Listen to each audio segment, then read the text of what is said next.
convidá-los a abrir comigo a sua Bíblia na carta de Paulo aos Efésios.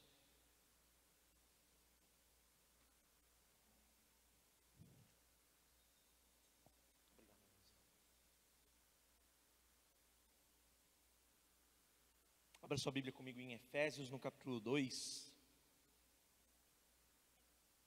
Efésios fica logo depois de Gálatas, que os irmãos estão bem acostumados já a localizarem nas suas Bíblias.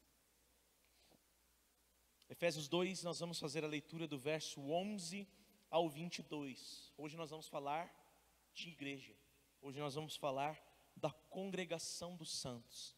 Hoje nós vamos falar da família de Deus. No verso 19, o apóstolo Paulo diz que nós somos concidadãos dos santos e membros da família de Deus. Portanto, nós temos que entender, nós que somos filhos de Deus. Quem aqui é filho de Deus? Nós somos filhos de Deus. Se somos filhos de Deus, nós estamos reunidos uns com os outros como irmãos. Portanto, a igreja, sendo o povo de Deus, é a sua família, é o lugar onde nós devemos estar. Vamos fazer a leitura então, do verso 11 de Efésios 2, até o 22. Efésios 2, 11.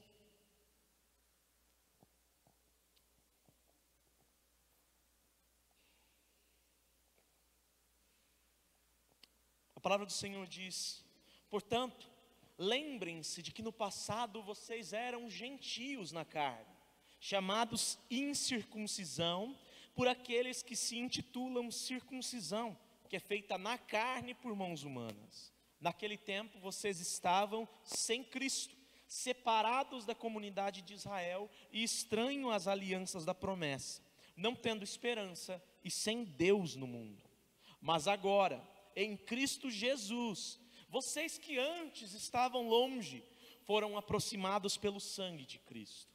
Porque Ele é a nossa paz. De dois povos Ele fez um só, e na sua carne derrubou a parede de separação que estava no meio, a inimizade. Cristo aboliu a lei dos mandamentos na forma de ordenanças, para que dos dois criasse em si mesmo uma nova humanidade, fazendo a paz e reconciliasse ambos em um só corpo com Deus, por meio da cruz, destruindo a inimizade por meio dela. E quando veio, Cristo evangelizou paz a vocês que estavam longe e paz também aos que estavam perto, porque por meio dele, ambos temos acesso ao Pai em um só Espírito. Assim, vocês não são mais estrangeiros e peregrinos, mas concidadãos dos santos e membros da família de Deus, edificados sobre o fundamento dos apóstolos e profetas, sendo Ele mesmo, Cristo Jesus, a pedra angular. Nele, todo o edifício bem ajustado cresce para ser um santuário dedicado ao Senhor. Nele também vocês estão sendo edificados, junto com os outros, para serem morada de Deus no Espírito Santo. Oremos. Deus amado, nós louvamos a Ti, Senhor, bendizemos ao Teu santo nome, gratos por termos diante dos nossos olhos a Tua santa palavra. Obrigado, Senhor, por esta oportunidade. Pedimos a Ti que fale aos nossos corações, que ilumine a nossa mente, que nos dirija a toda a verdade para a glória do Senhor. Em nome de Jesus, amém. Queridos irmãos, o título desta mensagem é A Verdadeira e Grande Família de Cristo. Queria há algum tempo já tratar deste tema com os irmãos da igreja, como a grande família de Deus, como a grande família de Cristo. E foi oportuno que nesta ocasião, o pastor Ângelo da PIB de Monte Azul me convidou para tratar deste tema na escola bíblica pela manhã. E eu aproveitei para inserir este texto, esta exposição aqui aos irmãos, para falar ao coração dos irmãos, segundo a iluminação do Espírito Santo, a respeito deste tema tão fundamental. Principalmente, queridos, porque nós temos diante dos nossos olhos um texto que foi escrito num mundo em transição, num mundo em que estava a sociedade deixando de ser tribal para se tornar uma sociedade global. E a globalização, meus irmãos, que nós experimentamos hoje em Cajobi, por exemplo, ela jamais poderia ser experimentada no século I em uma cidade como a nossa. E acontece que existe um problema. Quanto mais global é a sociedade, quanto mais ela está interligada em diferentes modos de pensar, preste atenção, mais individualistas tornam os seus cidadãos. Quanto mais global, quanto mais modos de pensar existem, mais individualistas se tornam os seus cidadãos. Por quê? Porque onde há muitas formas de pensar concorrendo entre si, existem muitas verdades individuais que são naturalmente excludentes, naturalmente opostas, e elas continuam, elas seguem lutando para existirem mutuamente. De modo que, segundo o pensar dos dias de hoje, não existem verdades absolutas. E qual que é o problema desse modo de pensar? O problema é justamente que o povo de Deus é escolhido para ser o porta-voz da única verdade absoluta que existe. Mesmo que o objetivo da sociedade seja relativizar a verdade, a fim de que predomine os seus próprios ideais, a sua própria verdade. E apesar de neste tempo da carta aos Efésios, nós termos uma sociedade em transição, Éfeso era uma cidade que poderia ser considerada uma sociedade global, e não só nesses tempos, como cerca de anos antes de Cristo já. Global e não só isso, idólatra. Nós vemos um episódio em Atos capítulo 19, onde Paulo, pregando o evangelho, ele sofre a oposição de um ourives, de um fabricante de imagens, que chega diante do povo e fala: olha, vai acabar com a honra da grande deusa Diana dos Efésios. Olha o que esse homem está falando. Na verdade, o que estava acontecendo é que Éfeso era uma cidade economicamente forte, era uma cidade portuária, consequentemente uma cidade com povos de muitas origens diferentes, como uma cidade de São Paulo é no dia de hoje, com muitas formas de pensar, sendo todas essas formas aceitas, como é a sociedade de hoje, aqui no nosso país, desde que não interfira no negócio dos homens, desde que não fira as individualidades. E aí surge o problema central que nós temos que tratar. O evangelho interfere no negócio dos homens. O evangelho é uma mensagem que fere o ser humano em sua individualidade. Como assim? O evangelho fala de um Deus que intervém na liberdade do homem com a finalidade de convencê-lo de que ele é pecador e precisa de salvação, sendo que a única esperança para a salvação deste homem é confiar nos méritos não de si próprio, mas de outra pessoa, melhor que ele, superior a ele, que entregou sua vida no seu lugar, que é Jesus. E era justamente isso que Paulo estava vivendo naqueles tempos. Quando ele escreve sua carta aos Efésios, ele era uma vítima desse fato. Cerca de 62 depois de Cristo, ele estava preso em Roma por causa do evangelho. Então, o que nós temos diante de nossos olhos é que Paulo escreveu tendo em mente os possíveis efeitos negativos que uma sociedade cada vez mais individualista, mais globalizada, poderia produzir nos indivíduos que foram inseridos por Deus no corpo de Cristo. Inserção essa que tem como finalidade fazer com que esses indivíduos sejam fortalecidos pela união dos diferentes. E a partir de então, vivam com a responsabilidade de experimentar e de anunciar uma única verdade absoluta: a mensagem da cruz, o evangelho. E é por isso que nós vemos essa carta aos Efésios, que ela é dividida em duas partes maiores, né? No capítulo 1 ao 3, nós temos um aspecto mais doutrinário sendo tratado, e do 4 ao 6, um aspecto mais prático, mais aplicativo, onde dois principais temas vão ser abordados o tempo todo por Paulo. Primeiro, Cristo reconciliou toda a criação consigo mesmo e com Deus. E segundo, não menos importante, que abordaremos nessa noite, Cristo uniu pessoas de todas as nações, de todos os povos, de todas as línguas, a si, e não somente a si, uns aos outros, na igreja. Portanto, nós vemos a lógica de Paulo sendo desenvolvida em 3 passos na carta aos Efésios. Capítulo 1, nós vimos um tempo atrás com o pastor Heleno. Paulo apresenta que Deus tem um plano de salvação para os pecadores. Esse plano se inicia com a escolha de Deus desses pecadores que creriam em Jesus no decorrer da história, a eleição dos indivíduos que serão salvos em Cristo. Segundo, capítulo 2 em diante, Paulo fala sobre a execução desse plano, onde Deus chama pecadores ao arrependimento pela graça e os desperta para a fé em Cristo como Senhor e Salvador de suas vidas.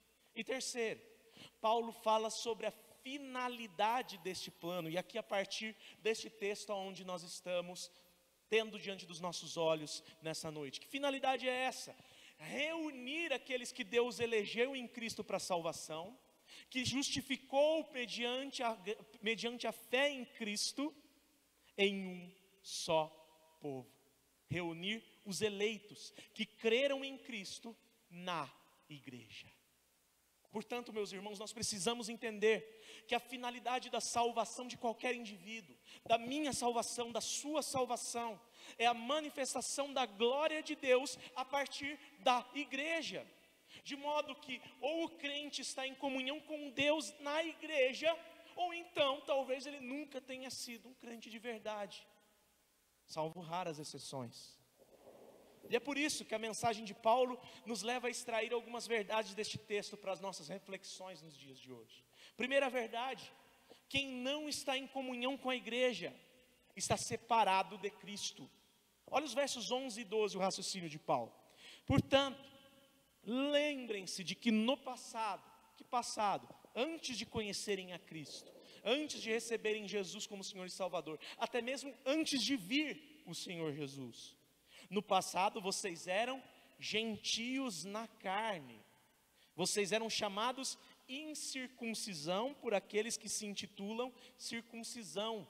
Vocês eram excluídos do povo de Deus, vocês não faziam parte de Deus, porque aqueles que receberam a revelação de Deus e entenderam essa revelação, cumpriam as ordenanças, os mandamentos e seguiam a Deus dessa forma. Circuncisão que é feita na carne por mãos humanas. Naquele tempo, antes de Cristo, vocês estavam sem Cristo, separados da comunidade de Israel, separados do povo que conhecia a Deus. E por isso, qual que é a consequência? Estranhos às alianças da promessa, não tendo esperança e sem Deus no mundo. O que Paulo está fazendo aqui é um contraste entre o novo e o velho, um contraste entre Antigo Testamento e Novo Testamento, entre Antiga Aliança e Nova Aliança. E o que nós vemos no Antigo Testamento é que Deus fez aliança com um homem, com Abraão, de quem a partir dele surgiria um único descendente que abençoaria todas as famílias da terra. E o que nós vemos a partir do Novo Testamento? Deus trazendo esse descendente, Deus revelando esse descendente, que é o Senhor Jesus.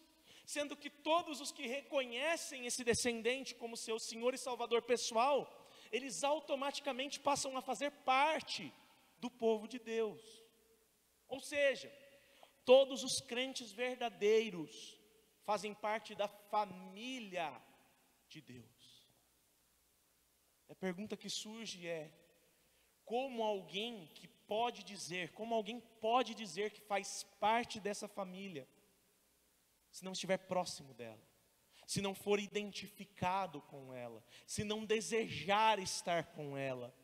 É uma família de Deus, unida por Deus.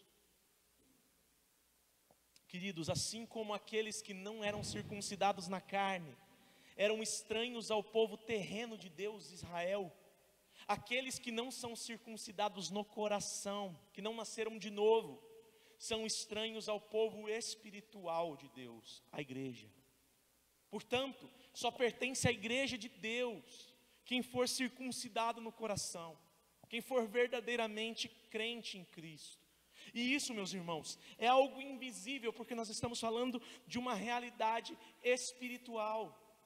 Só que apesar de invisível, existem sinais de identificação visíveis que Deus revela no mundo para mostrar quem são o seu povo, quem é a sua família. Como que a gente pode ver esses sinais, essa circuncisão no coração? Ora, boas obras, obediência, santidade gradativa, progressiva. Mas tudo isso, necessariamente, obrigatoriamente, a partir de uma igreja local. A igreja invisível, ela é manifesta a partir da igreja local. Não fora, de jeito nenhum fora, na igreja local. Como nós podemos pensar em uma identificação que não identifica? Como que nós podemos pensar em uma separação, em uma santificação que não separa? Meus irmãos, isso é impossível. Impossível, queridos, porque o lugar do crente é na igreja. A primeira família do crente é a igreja. Quem está separado da igreja, salvo raras exceções, está separado de Cristo. Da mesma forma como quem não era israelita no Antigo Testamento estava sem esperança e sem Deus no mundo. Portanto, a primeira verdade aqui deste texto: quem não está em comunhão com a igreja está separado de Cristo. Agora vamos à segunda verdade: quem está em comunhão com a igreja por meio de Cristo, está em paz com Deus. Quem está em comunhão com a igreja por meio de Cristo está em paz com Deus. Aonde nesta verdade nós vemos em primeiro lugar que quem está em Cristo foi aproximado do povo de Deus por um elemento, pelo sangue de Cristo. Olha o verso 13, o argumento de Paulo. Mas agora depois que veio Jesus, agora depois que os efésios creram em Jesus, em Cristo Jesus, não é num intercessor, não é num outro mediador, não é nos rituais, não é nos sacrifícios, é em Cristo Jesus. Vocês que antes estavam longe, vocês que antes não conheciam a Deus, não faziam parte do povo de Deus, agora estão perto, agora foram aproximados. Por quê? Pelo sacrifício, pelo sangue do sacrifício. O sangue do sacrifício de Cristo faz com que aquele que estava longe do povo de Deus, etnicamente falando, se torne próximo desse povo, se torne identificado com esse povo, mas mais do que isso, identificado com Deus. Queridos irmãos, quando há uma proibição lá no Antigo Testamento, no livro de Levítico, de que se coma sangue, nós temos que no sangue há vida. É proibido que se coma a carne com o sangue, porque no sangue há vida. Nós não estamos falando de carne mal passada, nós estamos falando de comer sangue. No sangue há vida. Então o que Paulo está falando aqui? Sendo a gente aproximados do povo de Deus pelo sangue, quando Jesus verte o seu sangue na cruz, que Deus está fazendo é nos identificar com Ele como uma família, como um povo, como uma nação. Além disso, nós vemos também que quem está em Cristo é reconhecido como tão povo de Deus quanto os judeus do Antigo Testamento. Primeira parte do 14, porque Ele é a nossa paz. Jesus, vertendo o seu sangue, por meio do seu sacrifício, Ele traz a paz com Deus. Os israelitas tinham paz com Deus, porque eles tinham a esperança do Messias que viria. Aqui os efésios e nós nos dias de hoje, temos a esperança no Messias que veio, que já se entregou, que já foi sacrificado e que já ressuscitou e está à destra do Pai. E hoje nós aguardamos a sua volta. Portanto, meus irmãos, nós precisamos entender que o sacrifício de Cristo é um sacrifício de união, de reunião, um sacrifício que traz paz. Paz essa que fora quebrada, meus irmãos, no momento em que o homem pecou contra Deus, em que o homem escolheu contrariar o bom conselho de Deus, mas foi restaurada por meio do segundo Adão, Cristo Jesus, quando este, sendo perfeito nos caminhos de Deus, recebeu sobre si a punição pelos nossos pecados. Além disso, dentro deste tópico nós vamos ver também que Deus chama indivíduos por meio de Cristo para serem um só povo, uma família. Continuando no 14, de dois povos. Que povos esses? Povo judeu, povo gentio, os circuncisos e os incircuncisos. Ele fez um só, e na sua carne derrubou a parede de separação que estava no meio, a inimizade. Antes, o povo circunciso era inimigo do incircunciso. Por quê? Porque o povo circunciso era amigo de Deus, e o povo incircunciso, os gentios, inimigos de Deus. Quando veio Cristo, e quando Cristo começa a ser pregado ao mundo, quando a mensagem do Evangelho começa a ser proclamada também entre os gentios, e os gentios vão recebendo o Espírito Santo, e os gentios vão crendo em Jesus como Senhor e Salvador, o que acontece? Nós temos Deus promovendo uma união. Antes, Deus separava os povos entre gentios e judeus. Agora, Ele separa entre povo de Deus e povo não de Deus. De modo que todos aqueles que são povo de Deus, sejam eles gentios, sejam eles judeus, seja de qualquer nacionalidade, eles são unidos à família de Deus em um só povo. Não existem dois povos de Deus na terra, existe um único povo de Deus. Não existe o povo batista, o povo assembleiano, o povo presbiteriano. Existe a igreja de Cristo na terra, que se congrega em comunidades locais. Existe um ditado que fala assim, que a pessoa ou ela vai a Deus pelo amor ou pela dor. Posso até concordar, logicamente em partes com isso, mas eu tenho comigo uma verdade. Quem vai a Deus pela dor, só permanece, só fica pela graciosa manifestação do amor de Deus. Agora, quem vai a Deus pelo amor, vai porque entende que não está indo simplesmente pela sua decisão, mas porque uma obra maior, queridos, atingiu o seu coração. Como disse Santo Agostinho, feriste o meu coração, então te amei. Segunda verdade, então, queridos irmãos, quem está em comunhão com a igreja por meio de Cristo, está em paz com Deus. Terceira verdade, quem está em comunhão com a igreja por meio de Cristo, está livre das amarras da religião. Em primeiro lugar, nós vamos ver aqui no verso 15, primeira parte, que a obra de Cristo é definitiva. Cristo aboliu a lei dos mandamentos na forma de ordenanças. Não precisa mais de sacrifício para se achegar a Deus. Não precisa mais de rito para se achegar a Deus. Não precisa mais da repetição ou da guarda de datas, ou de uma dieta específica para agradar a Deus. Se aproxima de Deus todo aquele que derramar o seu coração diante do Senhor Jesus, que o receber como Senhor e Salvador das suas vidas. A obra de Cristo é uma obra definitiva, porque após o Senhor, nós temos um sumo sacerdote perfeito, que é Ele mesmo, que intercede por nós junto a Deus, é o único mediador entre Deus e os homens, o homem, Cristo Jesus. Mas não só isso, Ele é o sumo sacerdote perfeito, que oferece o sacrifício perfeito. Ele mesmo, o Cordeiro de Deus que tira o pecado do mundo. Por isso não precisamos mais de rituais.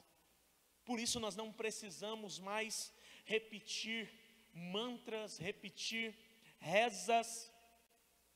Nós não precisamos mais estar sujeitos a dietas específicas ou a calendários. Nós somos de Deus a partir da obra de Cristo na cruz. E esta obra de Cristo, ela tem uma finalidade, que é a união dos diferentes. No verso 15 ainda ele diz: para que Cristo aboliu a lei dos mandamentos em forma de ordenança? Para que dos dois o quê? Dois povos, gentios e judeus, criasse em si mesmo, em Cristo, uma nova humanidade. Fazendo o quê? Fazendo a paz. Não é mais gentio e judeu, agora é igreja. E queridos, a igreja não é inimiga de quem não é igreja. A igreja ama os que estão no mundo. Embora o mundo seja inimigo da igreja, e a igreja rejeite a filosofia do mundo, não há mais inimizade. Essa barreira da inimizade, ela caiu. A igreja, ao contrário, ela é sal da terra e luz do mundo. Ela é enviada para proclamar, para anunciar a glória de Cristo, o glorioso evangelho. E aqueles que pertencem a Deus e que reconhecem a Cristo como Senhor e Salvador, eles vão sendo unidos a esse povo. Gente de toda raça, de toda língua, toda tribo e toda nação. Não tem preto e branco. Não tem velho e novo. Não tem homem e mulher. Não tem escravo e livre. Existe uma humanidade que em Cristo é uma nova humanidade. Pelo sacrifício dele, pela obra dele, reunidos mediante a fé. Além disso, outra finalidade da obra de Cristo: a reconciliação do povo eleito com o seu Deus, especificamente na igreja. Preste atenção no verso 16. E reconciliasse ambos em um só corpo com Deus, por meio da cruz, destruindo a inimizade por meio dela. Reconciliasse ambos os povos, judeus e gentios, em um só corpo. Esse corpo, a igreja, por meio do sacrifício, por meio da sua obra na cruz, destruindo a inimizade. Ou seja, Jesus, quando morre na cruz, ele tem a finalidade de reconciliar com Deus todos aqueles que são povo de Deus, de todas as nações, de todas as tribos, mas em um lugar específico, na igreja. A igreja universal, a igreja geral, a assembleia de todos os santos e regenerados, mas esta igreja universal manifesta nas comunidades locais.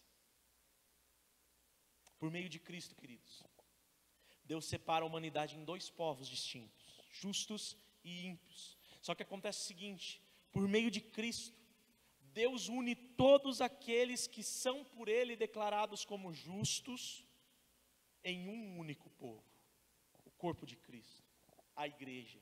Ou seja, Deus une cada indivíduo do seu povo na igreja, em comunhão com os irmãos, por meio da ação do Espírito Santo, que faz cada um destes homens filhos de Deus.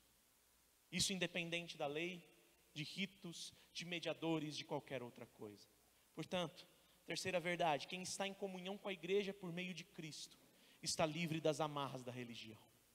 Quarta verdade: quem está em comunhão com a igreja por meio de Cristo, tem em comum com os demais o maior bem. Quem está em comunhão com a igreja por meio de Cristo, tem em comum com os irmãos o maior de todos os bens. Preste atenção. Em primeiro lugar, nós vamos ver que Cristo veio para comunicar, para anunciar a salvação, tanto a judeus como a gentios. Paulo vai continuar o seu raciocínio no verso 17. E quando veio, Cristo evangelizou, ou seja, Cristo proclamou, Cristo comunicou paz a vocês que estavam longe, gentios que não faziam parte da comunidade de Israel, e paz também aos que estavam perto. Todos pecaram e carecem da glória de Deus. Todos, por causa do pecado, estão separados de Deus. Antes de Cristo, os que estão longe e também os que estão perto. Mas no sacrifício de Cristo, mediante a fé, Cristo proclamou uma mensagem: o homem precisa se arrepender, o homem precisa voltar as costas para suas más práticas e se colocar diante de Deus, clamando por salvação. O homem precisa de um Salvador. Jesus veio para anunciar isso a todos, ao seu próprio povo, aos judeus, mas não só aos judeus, também aos gentios, aos samaritanos, aos centuriões que o abordavam, ao governador. Jesus veio para comunicar salvação tanto a judeus como a gentios. Só isso? Não. Nós também vemos aqui neste texto, na continuidade do argumento de Paulo, que Cristo opera, Ele executa a salvação tanto de judeus quanto de gentios, por meio do Espírito Santo, de um só meio. Verso 18, porque por meio dele quem? Jesus, ambos, judeus e gentios, temos acesso ao Pai em um só Espírito. Que Espírito? O Espírito Santo. Não há como se chegar a Deus se não formos regenerados pelo Espírito Santo. Não há como nós confiarmos em Cristo se Deus não mudar o nosso coração e tirar um coração de pedra e colocar um coração de carne no lugar. Portanto, irmãos, a única forma que alguém tem de se tornar um crente em Cristo é receber a visitação do Espírito Santo e sendo convencido do pecado, da justiça e do juízo, então dar o seu passo de fé e receber a Jesus como seu Senhor e Salvador. Isso tanto para judeus quanto para gentios. Ambos têm uma só forma de ser salvos. Jesus anunciou essa salvação a ambos e Jesus executa essa salvação em ambos por meio do Espírito Santo. Isso nos deve colocar numa posição de humildade. Isso nos deve colocar numa posição resignada diante de Deus. De modo que nós somente somos crentes porque temos o Espírito Santo em nós. É por graça. É somente por meio do Espírito Santo que nós podemos nos achegar ao Pai. Portanto, queridos, se todos os crentes têm o mesmo Espírito, é impensável, é inaceitável que como crentes nós pensemos em caminhar separados. Não é um Espírito Santo para cada crente. É o Espírito Santo em cada crente. Cristo deu o Espírito Santo aos salvos. E o que acontece? O Espírito Santo promove união, não separação, não divisão. Portanto, queridos, a quarta verdade: quem está em comunhão com a igreja por meio de Cristo, tem em comum com os demais o maior bem. Quinta verdade: quem está em comunhão com a igreja por meio de Cristo é igualmente filho de Deus. Onde em primeiro lugar nós vamos ver que em Cristo nós somos reconhecidos por Deus. Olha o que Paulo fala no verso 19, primeira parte. Assim, vocês quem? Os efésios, gentios, cristãos do primeiro século, não são mais estrangeiros e peregrinos. Deus tinha um povo que ele reconhecia. Deus se aproximou de um povo mediante as promessas que ele fez a um homem, Abraão, lá atrás. E deste homem, através da sua descendência, através de Isaac e posteriormente através de Jacó, ele formou o seu povo. O que acontece em Cristo? Em Cristo, mediante a fé, nós somos reconhecidos espiritualmente como parte desse povo, pelo mundo e por Deus. Além disso, nós vemos que em Cristo nós somos refeitos, nós somos regenerados à semelhança de Deus. Ainda no verso 19: assim vocês não são mais estrangeiros e peregrinos, mas concidadãos dos santos e membros da família de Deus. Antes o gentio era peregrino e estrangeiro, agora não. Agora ele é concidadão dos santos e da família de Deus. Ele é refeito à semelhança de Deus. Ele é novamente identificado com Deus. Quero convidar os irmãos a pensar na criação. Gênesis, o texto diz que Deus formou o homem segundo a sua imagem e conforme a sua semelhança, certo? Segundo a sua imagem e conforme na forma da sua semelhança. Trocando em miúdos, Deus fez a humanidade, Deus fez o homem e a mulher parecidos com Ele. Parecidos em que sentido? O Deus que é amor, quando criou o homem, fez o homem para amar. O Deus que é justo, quando criou o homem para exercer justiça. O Deus que é fiel, quando criou o homem para exercer fidelidade. Portanto, Deus criou o homem segundo a sua imagem, conforme a sua semelhança. Só que aí, neste meio de percurso, aconteceu um acidente por escolha do homem. O homem pecou contra Deus. O homem manchou o caráter de Deus em si. Então, apesar do homem continuar sendo feito à imagem de Deus, continuar portando a imagem de Deus, essa imagem de Deus no homem, ela se tornou manchada, ela se tornou suja pelo pecado. O pecado o ofuscou, não é mais claro, não é mais visível claramente. Se torna manchado, é de difícil identificação.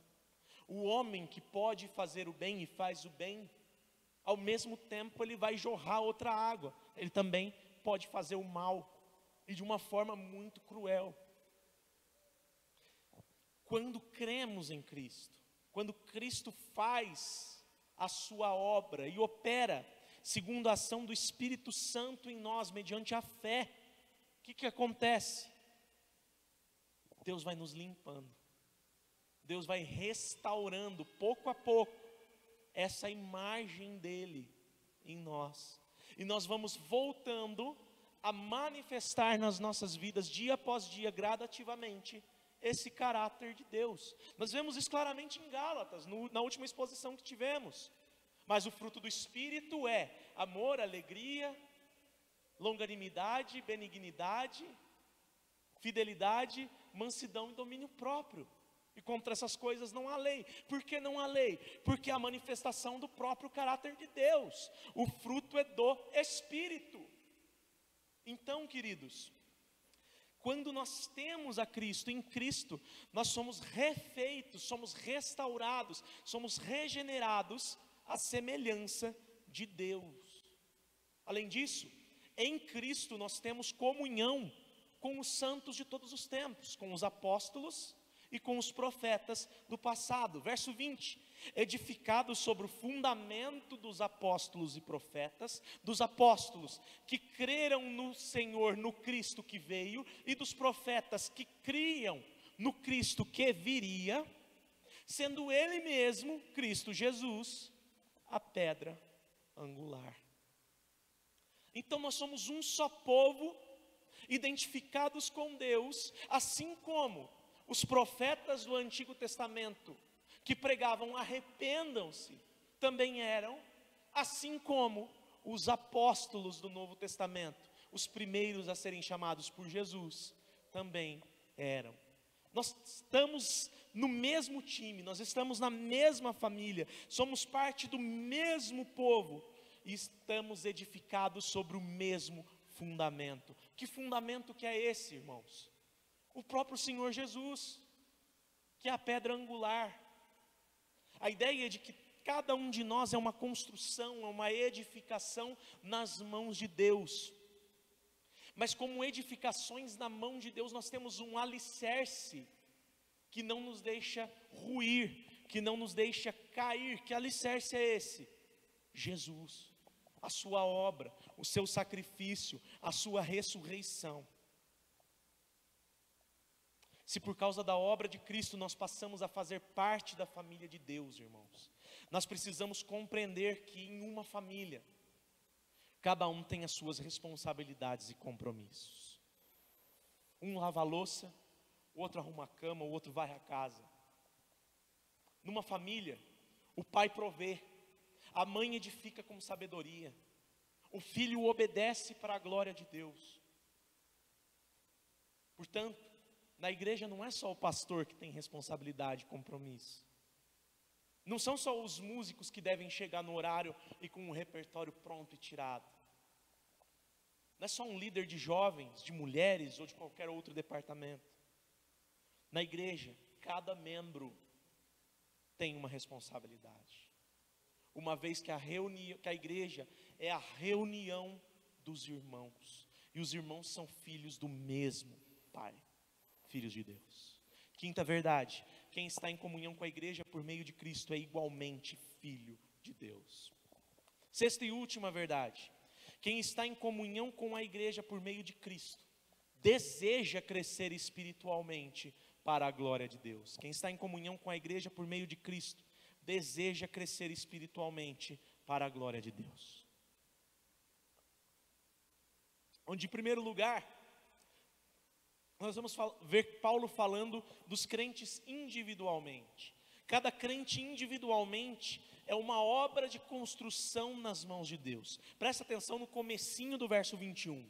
Nele, todo edifício bem ajustado,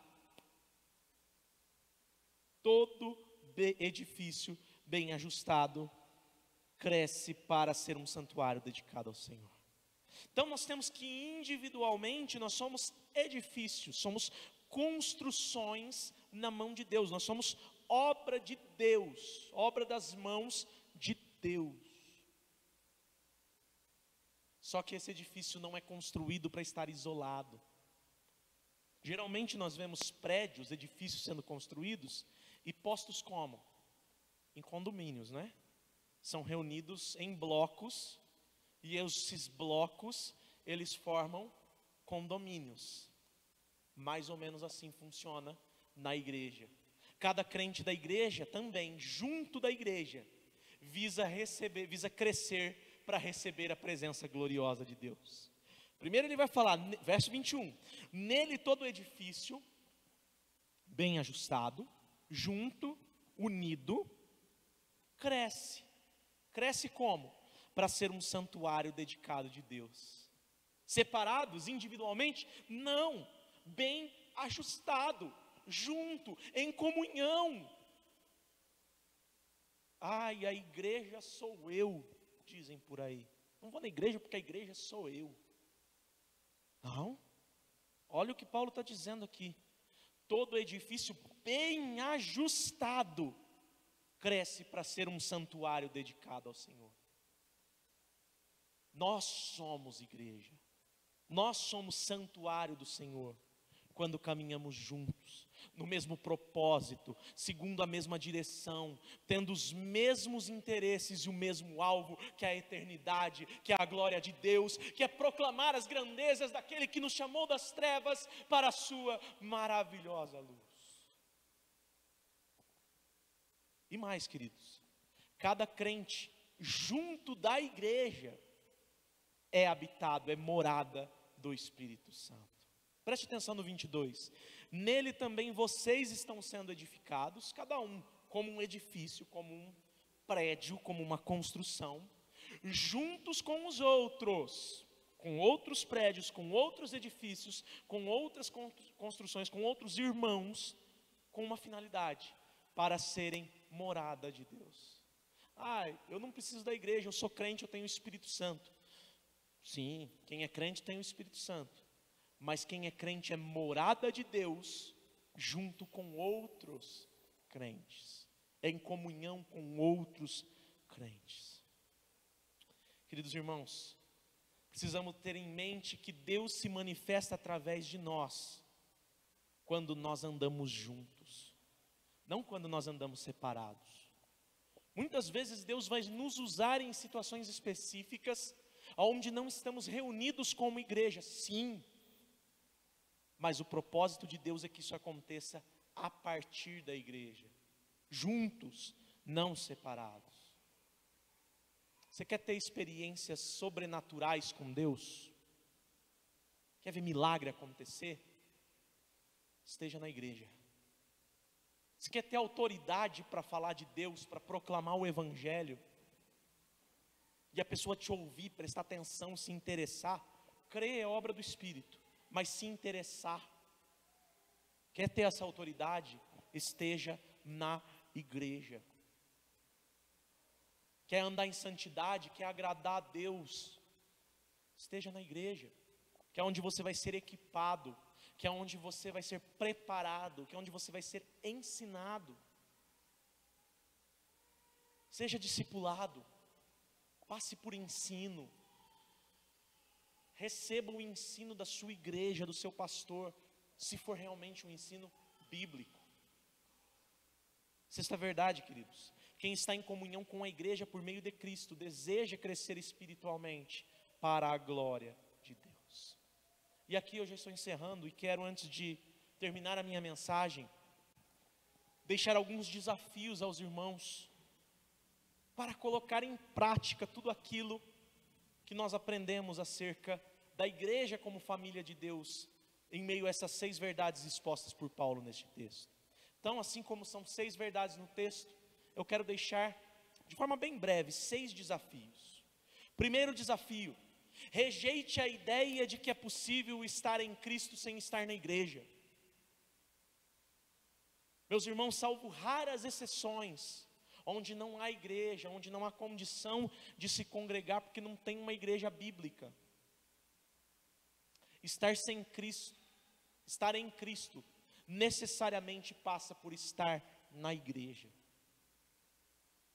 Nós precisamos entender que se temos nas nossas mãos disponível uma igreja que pregue o Evangelho, nós precisamos congregar.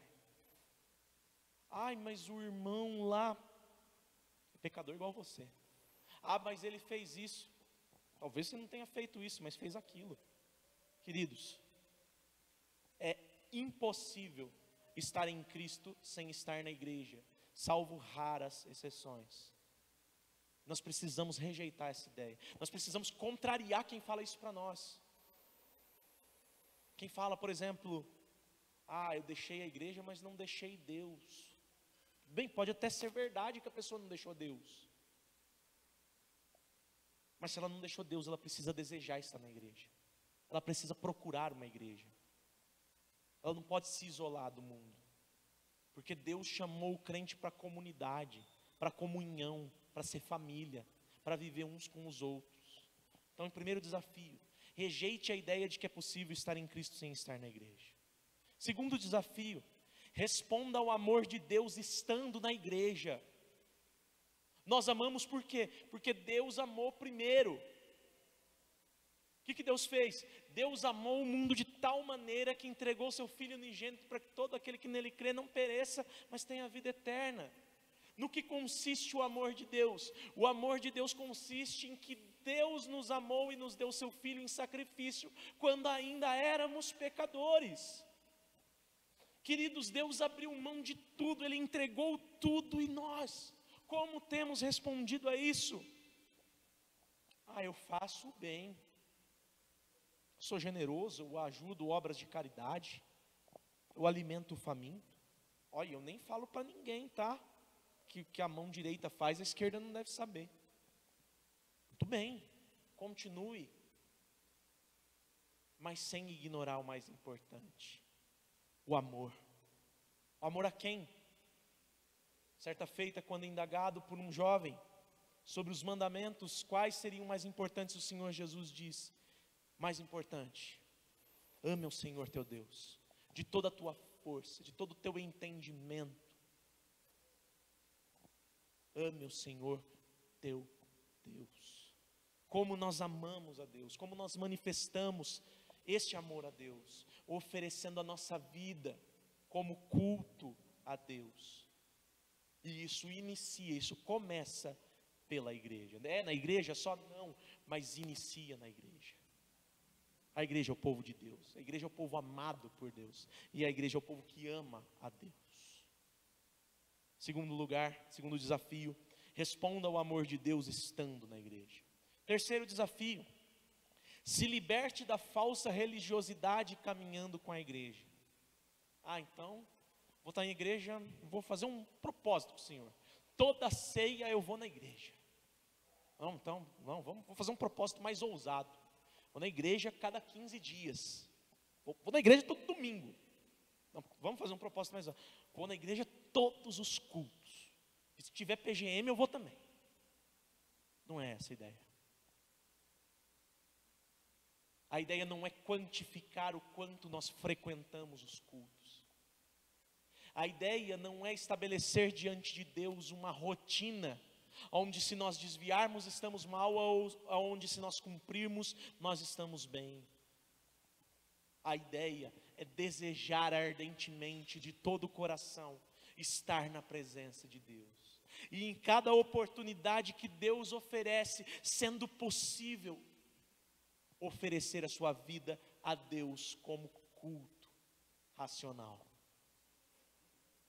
E ainda que não seja possível, lutar para que se torne mais possível. Não é sobre religião, não é sobre ritualismo, é sobre amor. É sobre o quanto Deus te amou e o quanto este amor impactou a sua vida, fazendo você desejar estar na presença dEle e cultuar a Ele. Se liberte da falsa religiosidade, caminhando com a igreja.